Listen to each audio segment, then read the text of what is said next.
שלום, אני כדור הארץ ואני רוצה להסביר לכם על החלל ועליי. ידעתם שהחלל הוא אינסופי? אני ואתם חיים בתוך מערכת השמש עם השמש. חוץ ממני יש עוד כוכבים במערכת השמש, למשל כמו שבתאי, אורנוס, צדק.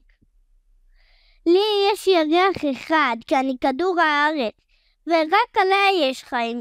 ידעתם שיש כוכבים קרים מאוד, שהם קרים רק בגלל שיש להם המון ירחים?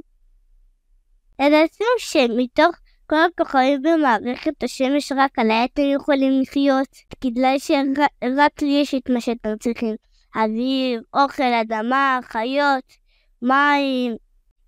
אם אהבתם את הסרטון, תירשמו לערוץ ותעשו לייק ותעקבו על סרטונים נוספים.